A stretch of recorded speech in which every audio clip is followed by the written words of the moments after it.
100 kilometers south, down to Sweetgrass First Nation near Colten's home to attend a ceremony. As I drove, I had lots of time to think about what my friend had said in our subsequent conversation. The thing that discourages me so much is that I believe that in rural farmland Saskatchewan, there are many that believe Stanley had the right to kill Colten Boushie. My friend would know. After a career as a lawyer and then a judge in northern Saskatchewan, he retired to a ranch in the south, happy to be back where he grew up, close to family and horses.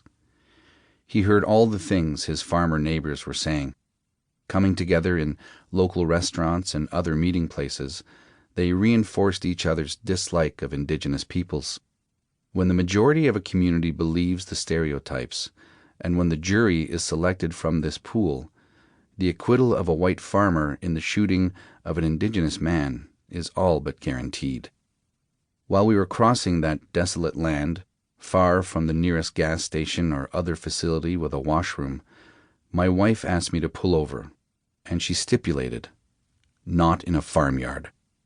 I realized that this tough woman, who lives with me on a trap line, who regularly walks trails alone in the dark, knowing there are wolves out there, whom I have never seen to be afraid of anything, was now afraid of farmers.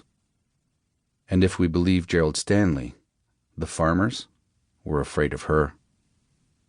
What do I know about fear? Not much.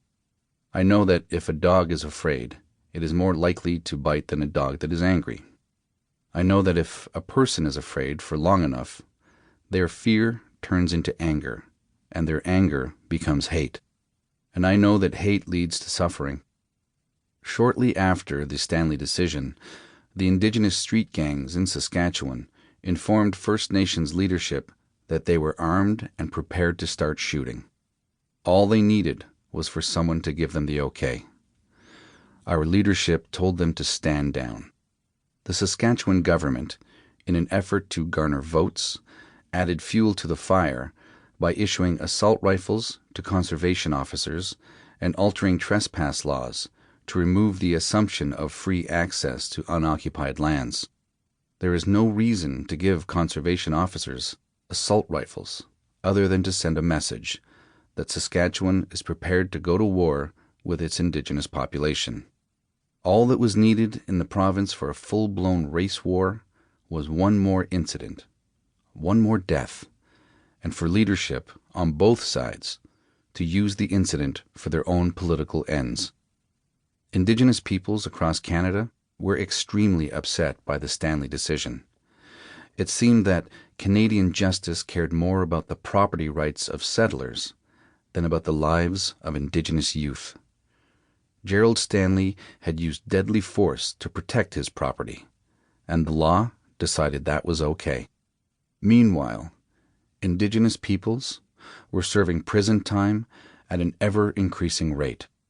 The 2017-18 annual report of the Federal Office of the Correctional Investigator stated, in the 10-year period between March 2009 and March 2018, the Indigenous inmate population increased by 42.8%, compared with a less than 1% overall growth during the same period.